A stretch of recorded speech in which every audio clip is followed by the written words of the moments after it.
Welcome, current viewers on Facebook Live and future viewers from wherever you are, including mom and dad. Hi, good morning.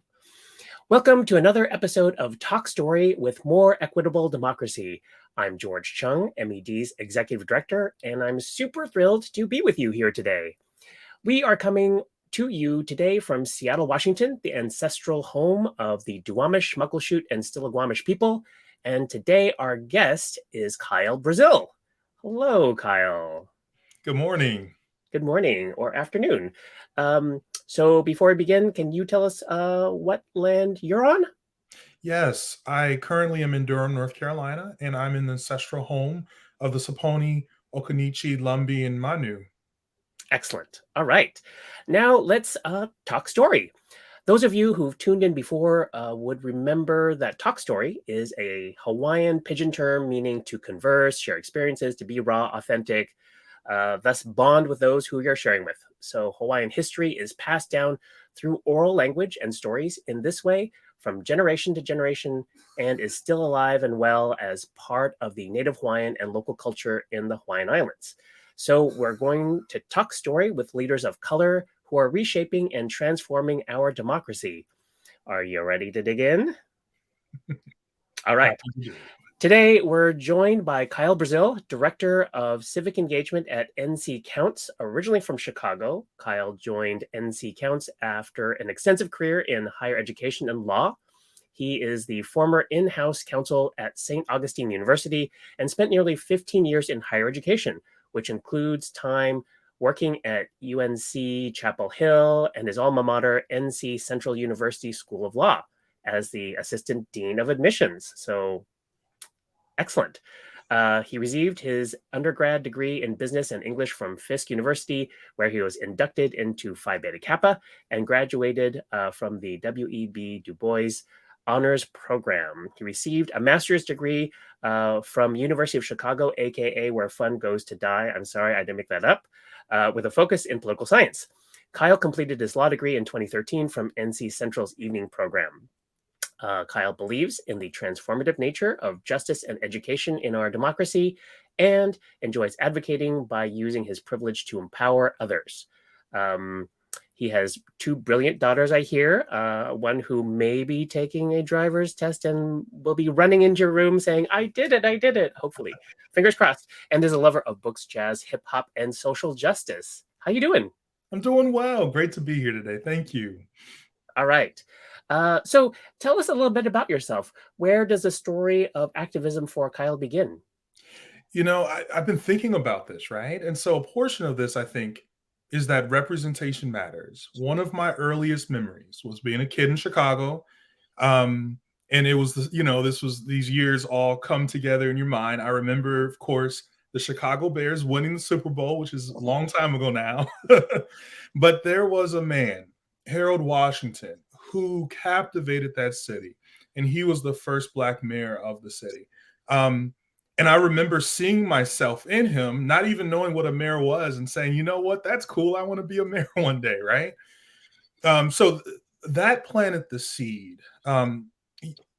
5-10 years after that, I had a really, really instrumental mentor who sort of watered the seed, if you will. His name was Willie Dixon Jr. He was a historian. He was an economist. He worked at the local DuSable Museum. He was a community activist, and he taught history. He knew something about African-American history in every state, almost every county. And he truly believed in the sense that we needed to know our history so that we didn't repeat it, but also so that we could move forward in a way that made sense. And so that sense of social justice, that sense of passion, that sense of community really was watching him. He had a radio program, so he would call out some politicians all the time. He had a jazz radio program as well, so I learned a lot about music from him. So a lot of sort of that development was through that mentor. Yeah. That's amazing. Thanks for sharing that. I understand you are also a music lover. You grew up in Chicago, home to some great pivotal artists. I mean, music is everywhere there. And now you live in North Carolina, the birthplace of many significant music legends as well. Is there an album or an artist that you would say overlaps well with your work or has influenced you to do the work that you do? So I'm gonna have to say three, and I'm gonna do it quickly though. All right. So in North Carolina, and I have to go from bebop to hip hop, as rappers have said much better than much more eloquently than I can. Um, North Carolina is the birthplace of Thelonious Monk. It's the birthplace of John Coltrane. And so when I'm listening to jazz, it's that dissonance, it's that harmony that sort of gets under your skin, but then it comes up. I love it. It's wonderful. The thing about hip hop, though, and I feel that I feel this deeply. Hip hop, in my opinion, arose at a time and is truly American when we were taking everything that came before us and meshing it together. And we do this with food in America, right? We do this. You go to a restaurant, you can get Chinese food and Italian food on the same menu. Um, and so hip hop is that quintessential form of taking all those things, jazz before it, all of that. And so I would have to say for Chicago, it was Common Sense was the first hip hop, he was the first hip hop or the first album I purchased, and my mom didn't know I was buying rap music. She didn't want me to. It was a Common Sense album. And then the third thing, so John Coltrane over here, Common Sense over there. The melding of the two and the true hip hop is the legendary Roots crew. I'm glad they're still, together making albums, but their initial work was all about jazz and hip hop, free form and freestyle, and I loved it. So those would be the three: John Coltrane, Common, and of course, I every day in my life I listen to a Roots song. Are they still touring? They're coming down here with LL Cool J in North Carolina in a few months. So I Oh, got my tickets. I'm ready to go. okay. I think are you inviting everyone out there in Facebook land too? So come on Yes, down. absolutely, absolutely. Hear what Black Thought has to say. Nice. Very cool. So, we come to this work with so many identities and histories from different communities, which can be defined in many ways. So, will you play a game with me called My People, My People? Absolutely. Okay. All right. Here's how it goes. For example, I might say, My people love the smell of fermented shrimp paste.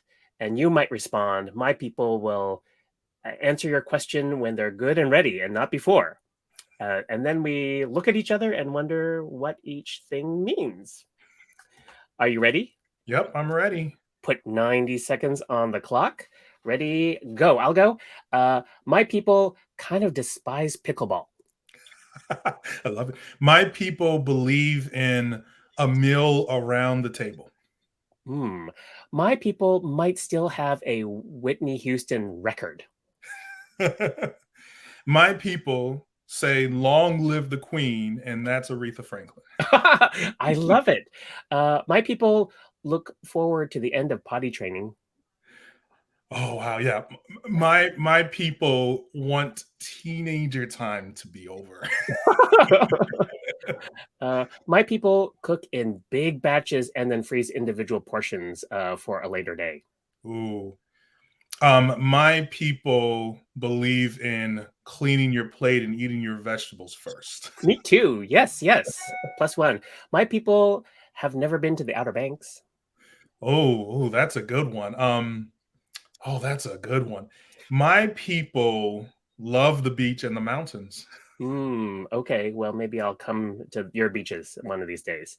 Um, my people came out at the time of Jesse Helms. Ooh, oof. Now, Ooh.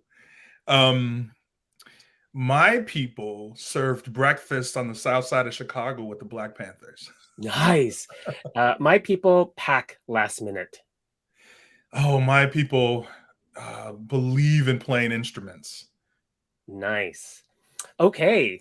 Well, that was enough mystery and intrigue. So can you unpack some of those answers and tell us more about the communities that shape your work? Who are your people? Absolutely, absolutely, and it's a Ella Baker question, so I love it. Right?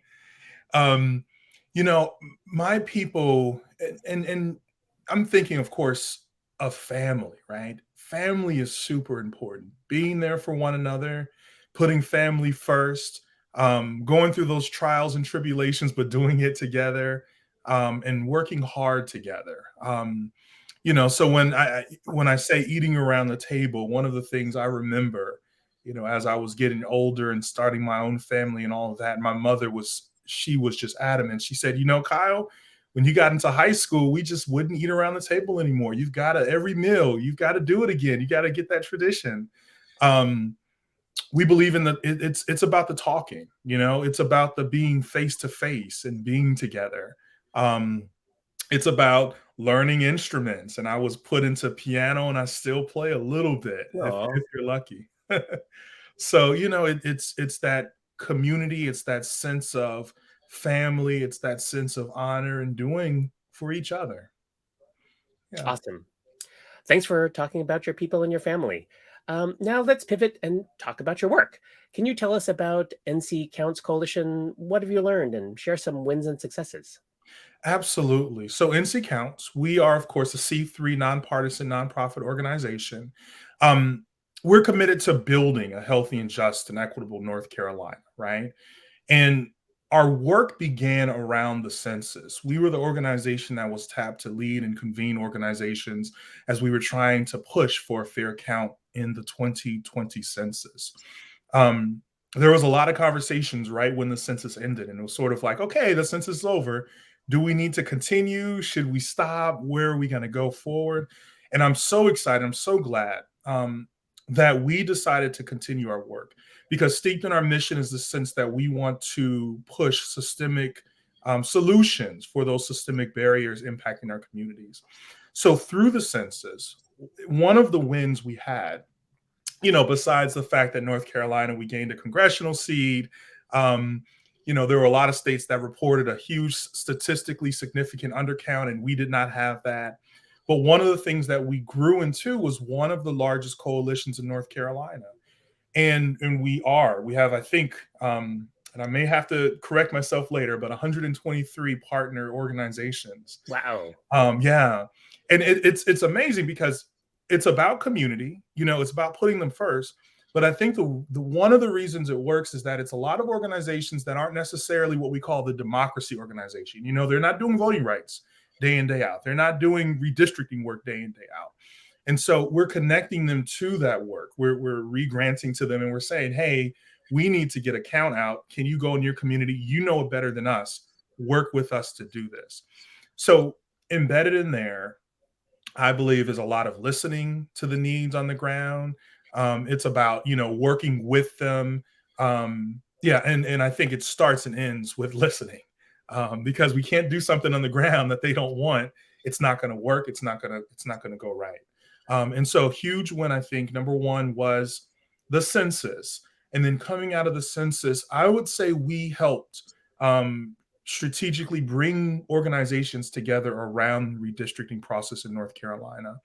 And North Carolina, even though they say redistricting is only supposed to happen every 10 years, it happens every single month in this state. There are lawsuits, there are issues, there's gerrymandering, there's cracking and packing.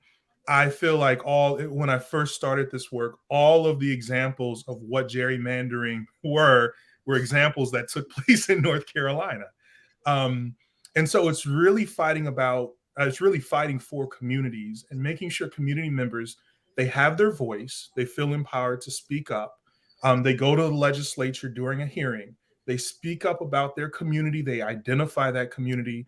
And ultimately, we want maps that reflect the community so that they can elect their candidate of choice, not the candidate deciding this is how I want my district to be. That's what we believe in, as it relates to democracy. So we had a huge initial win last year. The courts dialed it back in a rehearing, which we were upset about. But we are still plugging along and making sure people feel empowered to speak up about their community and keep their community whole. Yes, that's awesome. The NZ Counts Coalition has had such great wins to celebrate around redistricting, including your victory over those legislative drawn maps. Of course, courts are challenging, but you've had a recent success with the Moore v. Harper Supreme Court case as well. Can you talk a little bit more about the redistricting work that you all are doing and how tackling the problem is different if you are doing the work in, let's say, a California? Absolutely. Night and day from California. In North Carolina, the power is concentrated with the legislature for redistricting. And so once the results come back from the census, of course, the legislature, they'll gather the data, they'll look at everything, and then they'll draw those maps. There is no governor veto. And a bit ago, a decade ago, perhaps, maybe a little bit more than that, the courts in North Carolina became partisan again. Many states are going in the opposite direction, and we went that direction, unfortunately. And so the only option we often have is through the courts, is through challenges, either through the North Carolina Supreme Court, which usually works its way up there through SCOTUS. And so let me just unpack that. Well, just underscore, you have partisan Supreme Court justices at the state level, right? Exactly. Okay. I just want to make sure people understand the nature of like the beast that you all are dealing with. Exactly. Go ahead. And elected, right? And so, unlike SCOTUS, where they are appointed by the then president, they go through the confirmation process. Yeah, they are elected, and it is now partisan again. And so the difficulty there, and one great highlight is from one of the ways in which the Moore v. Harper case went. When it went to there was a finding last year, February of 2022. There was a finding by the North Carolina Supreme Court of extreme partisan gerrymandering that was unconstitutional under the state law, under the state constitution. You fast forward a year, the legislature requested a rehearing. There were no new facts. There were no new fact pattern or new information. The only thing that had changed between there was an election where the court composition flipped from majority Democrat to majority Republican. And so in that rehearing, they ruled that it was not a violation of the North Carolina Constitution, right? And so, it's a little frustrating, and it's a little so that's very different, right? Than a California and many other states. We also in California, there is the Independent Redistricting Commission, and I'll talk more about that if you want me to later. But we don't have a commission. As I said earlier, the governor can't even veto, and so sort of our path is to speak up, public testimony, get people out to comment, to talk about their communities. We know it matters, and then to challenge it in the courts. And I just want to go back to the wins for Moore v. Harper, and also out of our friends in Alabama with the Milligan case, right? We've had these wins where the North Carolina legislature, they wanted to push forward this fringe theory called independent state legislature theory, which would give the legislatures of the states unfettered access, right? They were saying under the U.S. Constitution, there should be no check on any, ruling that they make, let alone, going through courts. And so that was the United States Supreme Court said absolutely not. They kicked that away. And then in Milligan, I'm really excited about, which came from Alabama, two big things that I've seen, and the lawyers said, hey, this is really cool stuff. One item was the fact that community matters, that public testimony matters, and they looked heavily at that. And then they also looked heavily at race criteria, saying that you must consider race to make sure you're not being racist, right? You can't use this race blind approach in the plurality. They said that. So yeah, great. That's incredible, given the challenges that on a lot of other issues with regard to the Supreme Court and their lack of adhering to precedents. These two victories are huge for protecting our very fragile democracy. Had that Moore case, you studied law, you're a lawyer. Tell me about how you saw the setup, how it advanced through the courts. And this is a lot of strategizing that must have happened beforehand in order to kind of get to the ultimate win. Can you just say a little bit more about that end? Because I don't feel like for a lot of advocates, they understand the policy advocacy, but may not have as much background in the judicial challenges. Absolutely. I think one of the things we're blessed with in North Carolina, right? And the legislature having full authority hurts, right? The courts being forced to be partisan, that doesn't feel right after going through law school and learning all about the ethics and the importance of no impropriety, right? It just doesn't feel right. But the things that I think we are fortunate for is that we have a really strong community of advocates across the state. From folks from organizations like the Southern Coalition of Social Justice, from Common Cause North Carolina, Democracy North Carolina, and so it's I think a little easier for NC Counts to say we focus in on census, we focus on redistricting, and let's let these other organizations focus on the legal battles, and let's make sure our work on the ground is supporting that and mirroring that, right? And so it's been wonderful. The strategy, though, and I think it's worth noting, right? That strategy, though, of fighting these court cases and doing the work, I think it's a multi-layered. It's there's several layers to this. You have the folks in the courtroom doing the work, and then you have the people on the ground. And in between, you have to organize these folks. We have to protest. We have to talk about the things that are going on.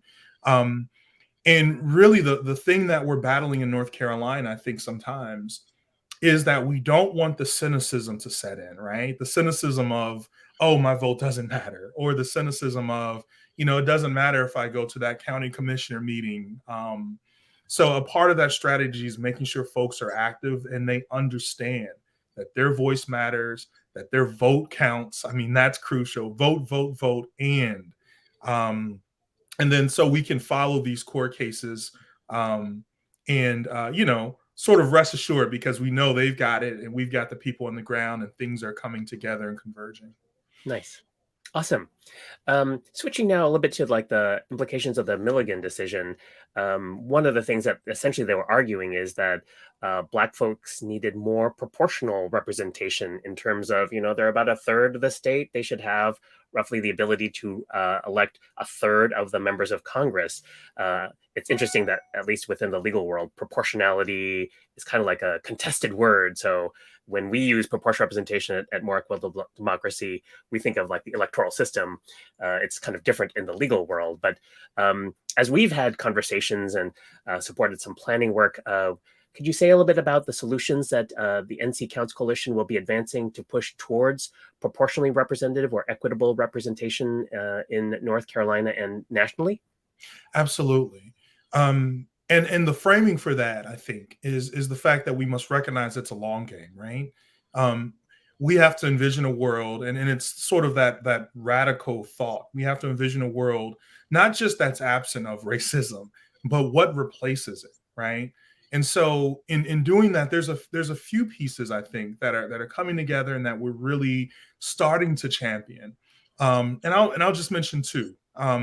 One is definitely on the redistricting side, the idea of an independent redistricting commission in North Carolina, and the idea of having a group of community members made up of all of the political parties, right? And one of the sidebars here, George, is that North Carolina, we have a supermajority in the legislature, but we're 30% Republican, 30% Democrat, 30% unaffiliated. This is a very purple state. And so you get to these super majorities because of gerrymander, but also because the electoral system is letting us down a bit, right? And so one, as I said earlier, one solution is to bring a group of people that are accountable to the people, that are made up of the people, that are independent of the political structure, who can draw these lines in a way that makes sense. And as we've seen in California in that last cycle with their independent redistricting commission, as far as I recall and know, they didn't even have any litigation, and we're sitting on a court case every week almost here. Another solution that we want to champion is this sense of proportional elections. It's the sense of potentially ranked choice voting in North Carolina, and what does that look like? Now, ranked choice voting, I have to admit, right? Folks already don't want to go out to vote as they need to. Like, we're trying to convince people to go out and vote. And so it's not that it's complicated. I honestly don't believe that this system is super complicated. It's just not the way we've done it before. We're used to winner take all. It's like America, right? Like, that's our system. That's what we know. And so I think in North Carolina, the conversation for that, and as well as Independent Redistricting Commission, it's about education. We've got to show folks that if you have a community that is 40%, let's say, I'll make up colors, 40% green, right? And then everyone else is about 15%, all the other colors in the rainbow. That 40% green should not elect 100% of the representatives because you have a winner take all system. It makes sense that some of those other colors, even though all of them are individually 15%, that you have other folks coming in and representing in those communities. And so a proportional system, it seems fairer.